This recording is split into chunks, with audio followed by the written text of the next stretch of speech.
Hello friends, welcome to SSC coaching centre. दोस्तों, आज के वीडियो में रीजनिंग के महत्वपूर्ण प्रश्न देखेंगे और सभी प्रश्न अच्छे हैं, पूरा वीडियो देखिएगा। तो चलिए स्टार्ट करते हैं। पहला प्रश्न है 3/2 का रिलेशन 13 से है, तो 4/5 का रिलेशन यहाँ पर किस संख्या से बनेगा। अगर आपके पास कोई तरीका है इस प्रश्न को करने का तो जरूर करके देख लीजिएगा, बाद में हमारा सॉल्यूशन देख लेना। पहले एक बार आप खुद से करके देख लीजिए, ठीक है। 3/2 का रिलेशन 13 से कैसे बनेगा। देखिए, आपके पास दो संख्याएं 3 और 2। मैं यहां पर दोनों संख्याओं को लिख लेता हूं, 3 को भी लिख लेता हूं और 2 को भी लिख लेता हूं, ठीक है। मुझे बनाना है 13। मैंने इन दोनों संख्याओं को लिख लिया, 3 भी लिख लिया, 2 भी लिख लिया। अब मैं क्या करूं, 3 का भी वर्ग कर दूं और 2 का भी वर्ग कर दूं और दोनों के वर्ग को क्या कर दूं, मैं जोड़ दूं। तो 3 का वर्ग कितना होता है, 9 होता है और 2 का वर्ग 4 होता है और दोनों को मैं जोड़ दे रहा हूं। तो 9 और 4 कितना हो जाएगा भाई, 13 हो जाएगा और 13 मुझे मिल गया, ठीक है। उसी तरीके से यहां पर क्या क्या संख्या, 4 और 5, तो मैं 4 भी ले लेता हूं और 5 भी ले लेता हूं। यहां पर दोनों संख्याओं का हमने वर्ग किया, तो यहां पर भी दोनों संख्याओं का वर्ग करेंगे और दोनों के वर्गों को क्या कर रहे हैं, प्लस कर रहे हैं, तो यहां पर भी दोनों के वर्ग को प्लस करेंगे। 4 का वर्ग कितना 16 होता है, 5 का वर्ग कितना 25 होता है। अब यहां पर दोनों को जोड़ दो, 16 और 25 कितना होता है भाई, 16 और 25 होता है 41। 41 दे रखा है सी ऑप्शन में, यह आपके प्रश्न का बिल्कुल सही जवाब हो जाएगा। कोई भी बच्चा ऐसा है जिसकी समझ में नहीं आया हो और जिन बच्चों ने खुद से करने की कोशिश की थी उनका आंसर क्या आया था वो मुझे जरूर बताइएगा, ठीक है। 41 आया था या कुछ और भी आया था। वैसे इसका सही आंसर 41 है। अगर हो सकता है आपने कोई अलग कैलकुलेट कर दिया हो, कोई अलग कैलकुलेशन कर दी हो, तो अलग कैलकुलेशन करेंगे तो आंसर भी अलग आएगा। इसी वजह से मैं हमेशा कहता हूं कि नंबर एनालॉजी एक ऐसा चैप्टर है जो कभी खत्म नहीं होता। इसकी जितनी प्रैक्टिस की जाए उतनी कर लेनी है, याद रखना इस बात को, ठीक है दोस्तों। अब देखेंगे हम अगला प्रश्न। अगला प्रश्न है 13 का रिलेशन 11 का रिलेशन 13 से है, तो 17 का रिलेशन यहां पर किस संख्या से बनेगा। देखिए, मैं आपको एक चीज क्लियर कर दूं कि यहां पर 11 के बाद में 13 है। आप कहेंगे सर 11 में आप 2 जोड़ दें 13, उसी तरीके से 17 में भी 2 जोड़ दें तो 19 दे रखा है मेरा पहले ऑप्शन में, मैंने कर दिया इसको सही। अगर आपने भी जल्दी जल्दी में इसी तरीके से कैलकुलेशन की है तो ये सही नहीं, प्रश्न हो गया गलत। सही नहीं हुआ, प्रश्न गलत हो गया। कैसे गलत हो गया अभी बताते हैं। बहुत सारे बच्चे ऐसे ही करते हैं कि 11 में 2 जोड़ा 13, 17 में 2 जोड़ा 19 हमारा दे रखा है, हमारा आंसर मिल गया और करके प्रश्न को जल्दी जल्दी आगे बढ़ जाते हैं। ये नहीं सोचते कि इतना आसान प्रश्न एग्जामिनर देगा क्यों देगा इतना आसान, ठीक है। अब देखिए इसमें लॉजिक क्या बन रहा है। लॉजिक इसमें जो है वो है प्राइम नंबर का। जो इस प्रश्न में लॉजिक है वो है प्राइम नंबर का लॉजिक, ठीक है। अब प्राइम नंबर क्या होते हैं, प्राइम नंबर का मतलब होता है, हिंदी में मैं आपको बता दूं, अभाज्य संख्या, ठीक है। अभाज्य संख्या, अभाज्य संख्या वो संख्या होती हैं या तो उनमें 1 से डिवाइड जाएगा या स्वयं संख्या से ही जाएगा और किसी संख्या से नहीं जा सकता। जैसे मैं 11 की बात करूं तो 11 में भाग देंगे तो 1 से कटेगा 11 या फिर स्वयं 11 से कटेगा और कोई संख्या इसको नहीं काट सकती पूर्ण रूप से, ठीक है। 13 या तो 13 से कटेगा या 1 से और किसी से नहीं कटेगा। 17 भी या तो 13 से कटेगा, 17 आपका 13 से कटेगा या 1 से कटेगा, 17 या 17 से कटेगा, 1 से कटेगा या किसी और संख्या से नहीं कर सकता है। बात क्लियर है, सभी की समझ में बात आ रही है। अब मैं जो आपको बता रहा हूं वो बता रहा हूं प्राइम नंबर होता क्या है, ठीक है। प्राइम नंबर से कैसे हम प्रश्न को सॉल्व करते हैं, ठीक है। प्राइम नंबर वो संख्या होती है जैसे कि 11 है, 11 में मैं 2 से भाग दूंगा, चला जाएगा नहीं जाएगा। 11 में 1 से ही जाएगा या फिर स्वयं 11 से ही जाएगा, ठीक है। इतना मैंने आपको बता दिया। अब अभाज्य संख्या को समझेंगे। अभाज्य संख्या की मैं बात करूं तो 1 से लेकर 100 तक अभाज्य संख्या की बात करूं तो 1 से लेकर 100 तक 25 अभाज्य संख्या होती हैं। यह प्रश्न बहुत बार पूछा गया। 1 से लेकर 50 तक की बात करूं तो 1 से लेकर 50 तक 15 अभाज्य संख्या होती हैं। पूछा जाता है 51 से लेकर 100 तक अभाज्य संख्या कितनी, भाई 1 से लेकर 100 तक पूरी 25 और 1 से लेकर 50 तक पूरी 15। तो 50 के बाद 51 पे आ गए। 1 से लेकर 50 तक 15 हैं और 1 से लेकर 100 तक 25 है, तो 15 25 में कितना बचा भाई, 10 ही तो बचा।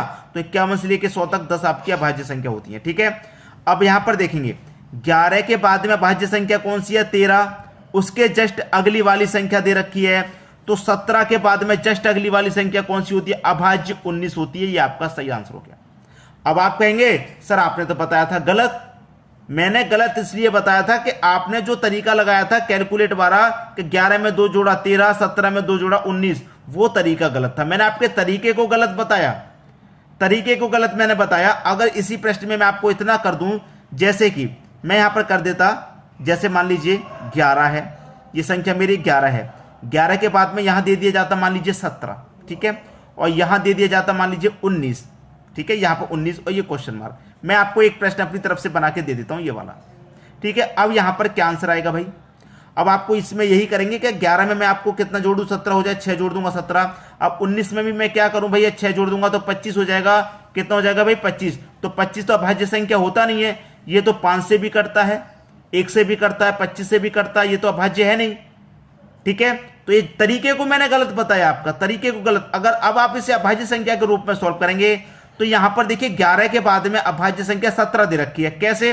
11 के बाद में जबकि अभाज्य संख्या आपकी 13 होती है, लेकिन एक संख्या को छोड़ के दिया गया है अभाज्य संख्या, तो यहां पर भी एक संख्या को छोड़ करके अभाज्य संख्या लेंगे। तो 19 के बाद में अभाज्य संख्या कौन सी आती है? 23 आती है, हम 23 को छोड़ देंगे। 23 के बाद में कौन सी आती है? 29 आती है, फिर 29 को ले लेंगे। ये इस प्रश्न का सही आंसर होगा। बात समझ रहे हैं मेरी? यहां पर 11 के बाद में 13 अभाज्य संख्या होती है, लेकिन 13 को छोड़ दिया, उसके बाद वाली अभाज्य संख्या को लिया गया। उस तरीके से 19 के बाद वाली संख्या आएगी अभाज्य, उसको छोड़ देंगे, उसके बाद वाली को लेंगे। लॉजिक सेम बनाना है हमको। तो उम्मीद करूंगा कि सभी को यह अभाज्य संख्या वाला लॉजिक समझ में आ गया होगा, ठीक है। अब देखेंगे अगला प्रश्न। अगला प्रश्न है 235 का रिलेशन 30 से है तो 357 का रिलेशन किस संख्या से रहेगा? 235 बहुत बड़ी संख्या है, रिलेशन छोटी संख्या से है। कैसे बनेगा भाई? हमारे पास 2 है, 3 है और 5 है। मैं क्या करूं, आपस में गुना कर देता हूं। 5 तिरे का 15, 15 दूने का 30, और चाहिए कितना? 30 ही तो चाहिए। मेरे पास 3 है, 5 है और 7 है। यहां पर आपस में गुना किया, यहां पर भी आपस में गुना कर दो भाई। 3 पंजे 15, 15 सत्ते कितना होता है? 105 होता है। भाई कहां पर 105? मुझे तो सी ऑप्शन में नजर आ रहा है। ये आपके प्रश्न का बिल्कुल सही आंसर है। बड़ी संख्या से छोटी संख्या कैसे बनती है पता लग गया। जो नए बच्चे वीडियो को देख रहे हैं वो हमारे साथ जुड़ जाइए। हर लेवल का प्रश्न कराते हैं, छोटे से छोटे लेवल का, हाई से हाई लेवल का प्रश्न हम आपके लिए कराते हैं। बहुत सारे हाई लेवल के बच्चे हैं, वो कहते हैं सर थोड़ा लेवल को हाई कर लीजिए, क्योंकि प्रश्न कोई कोई ऐसा होता है बहुत लो लेवल का होता है। और वो लो लेवल का इसलिए होता है क्योंकि नए बच्चे जब आते हैं कंपटीशन की तैयारी में तो उनके लिए लो लेवल रखा जाता है, धीरे धीरे तब बढ़ा जाता है ऊपर के लिए, ठीक है। तो सभी लेवल है हमारे पास, हाई लेवल का क्वेश्चन भी कराते हैं, लो लेवल का भी कराते हैं, मीडियम लेवल का भी सारे क्वेश्चन कराते हैं। तो रेगुलर जुड़े रहिए हमारे साथ, ठीक है दोस्तों। अब देखेंगे अगला प्रश्न। अगला प्रश्न है 144 का रिलेशन 12 से है तो 361 का रिलेशन किस संख्या से होगा? भैया 144 का रिलेशन 12 से है। आप अच्छे से जानते हैं कि 12 का स्क्वायर होता है आपका कितना? 144। मतलब इस संख्या का स्क्वायर ये है तो इस संख्या का स्क्वायर ये हो जाएगा। तो 361 किस संख्या का स्क्वायर होता है? भैया आपको अच्छे से मालूम है कि 19 का स्क्वायर करेंगे तो कितना होता है? 361 होता है। अब आप ये कब कर पाएंगे? ये आप जब कर पाएंगे जब आपको स्क्वायर याद है। अगर स्क्वायर आपको याद नहीं है तो नहीं कर पाएंगे। 19 इस प्रश्न का सही आंसर है। स्क्वायर याद होंगे तभी कर पाएंगे, आप इस प्रश्न को याद रखिएगा। अब देखेंगे अगला प्रश्न। अगला प्रश्न है 5 का रिलेशन 24 से है तो 7 का रिलेशन यहां पर किस संख्या से बनेगा?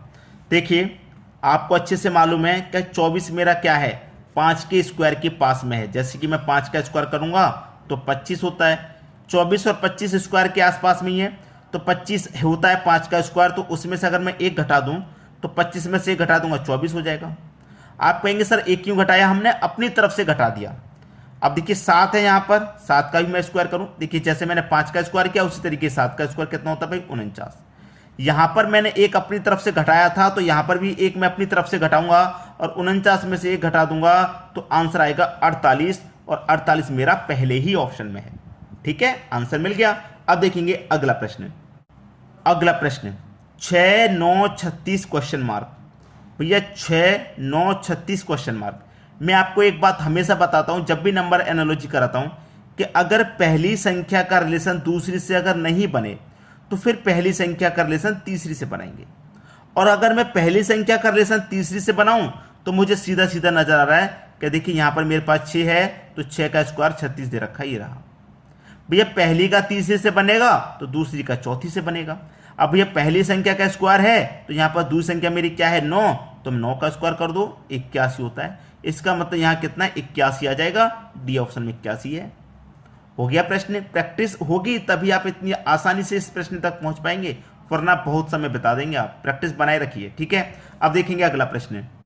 अगला प्रश्न है 13 है, 31 है, 17 है, क्वेश्चन मार्क है। देखिए बहुत सारे बच्चों का ये मानना है कि अगर 13 का रिलेशन मैं 31 से बनाऊंगा तो बस 13 को उल्टा करके लिख दीजिए 31 बन जाएगा। उसी तरीके से मैं 17 को उल्टा करके लिखूंगा तो 71 बनेगा, लेकिन मुझे 71 ऑप्शन में नहीं दे रखा है। जब नहीं दे रखा तो ये तरीका बिल्कुल भी नहीं लगेगा। और अभी अभी मैंने एक तरीका बताया, जब पहली का रिलेशन दूसरी से ना बने तो फिर पहली का रिलेशन आप तीसरी से बना लीजिए। मैंने यही तरीका बताया था अभी अभी। जब पहली का तीसरी से बनाएंगे तो दूसरी का चौथी से बनाएंगे, ठीक है। यही तरीका बताया था मैंने अभी अभी। अब देखिए हो क्या रहा है यहाँ पे, प्रश्न को ध्यान से देखिएगा। यहाँ पर 13 है, यहाँ पर 31 है, यहाँ पर 17 है, यहाँ पर क्या आएगा अभी ध्यान से बता रहा हूँ। देखिए यहाँ पर वही लॉजिक है जो आपका मैंने पहले बताया था।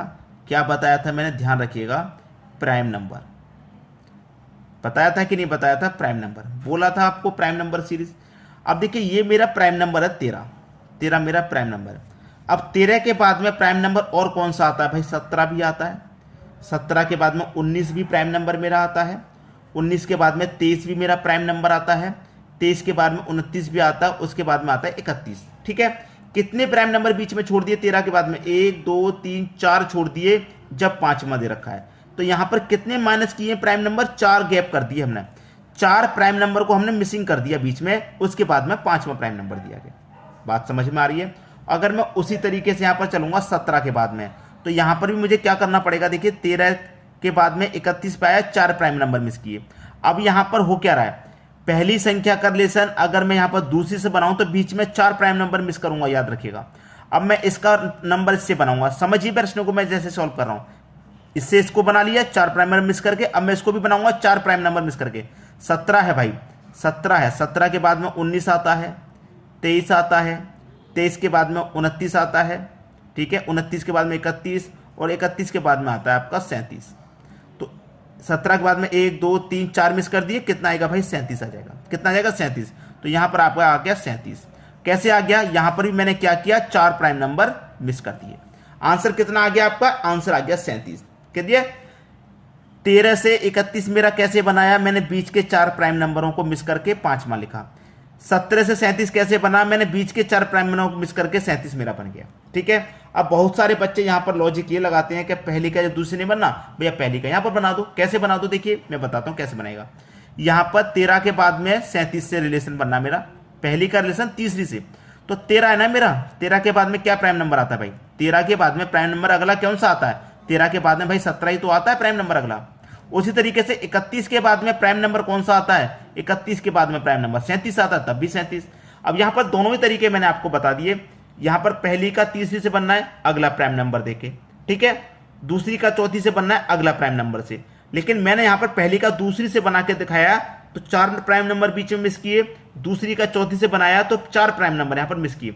तो दोनों ही तरीकों से सेम आंसर आ रहा है, लेकिन तरीके मैंने आपको दोनों बता दिए, तो ताकि कोई भी तरीका कहीं पर कैसे भी लग सकता है। तो समझ में आ गई बात। अब देखेंगे अगला प्रश्न। अगला प्रश्न है 3 7 49 क्वेश्चन मार्क, 3 7 49 क्वेश्चन मार्क। अब देखिए प्रश्न में थोड़ा सा चेंजिंग है। चेंजिंग ये है कि मैंने अभी तक बताया कि पहली संख्या का रिलेशन दूसरी से, अगर दूसरी से नहीं बना तो पहली का तीसरी से बना लो भाई। अगर पहली का तीसरी से भी ना बने तो पहली का किससे बनाएंगे, चौथी से बनाएंगे। भैया पहली का दूसरी से भी नहीं बनना, पहली का तीसरी से भी नहीं बनना, तो पहली का चौथी से बनाएंगे। अब पहली संख्या का चौथी से बनाएंगे तो दूसरी का किससे बनाएंगे, तीसरी से बनाएंगे कि नहीं बनाएंगे, बिल्कुल बनाएंगे। जब दूसरी का तीसरी से बना के देख लो कि 7 से 49 कैसे बनना है, तो आप अच्छे से जानते हैं कि 7 का स्क्वायर 49 होता है। जब 7 का स्क्वायर दे रखा है तो यहाँ पर 3 का स्क्वायर दे रखा होगा, और 3 का स्क्वायर कितना होता है, 9। भैया डी ऑप्शन में मिल गया आंसर, खत्म हुई बात। समझ में आ गया। अब देखेंगे अगला प्रश्न। अगला प्रश्न है 75 है, 24 है, 63 है क्वेश्चन मार्क। दोस्तों ये 9वां प्रश्न है और ये प्रश्न मैं आपको होमवर्क के लिए दे रहा हूं, ठीक है। ये प्रश्न आपको होमवर्क है, ठीक है। बहुत अच्छा प्रश्न है, चाहूं तो मैं इसका आंसर आपको बता देता हूं। जिन बच्चों का आंसर 27 आ जाए समझ लीजिए उन्होंने कैलकुलेशन सही की है, और जिनका 27 नहीं आ रहा कैलकुलेशन में कोई ना कोई गलती है। तो जब तक 27 ना आ जाए सोचते रहिए क्या लग रहा है प्रश्न में, ठीक है। तो इस प्रश्न का आंसर आप मुझे बताएंगे और वीडियो को अधिक से अधिक क्या करना है दोस्तों, आपको शेयर करना है और कमेंट बॉक्स में अपनी अपनी राय देते रहें, जो भी आपकी मन की राय हो, ठीक है दोस्तों। वीडियो देखने के लिए आपका बहुत बहुत धन्यवाद।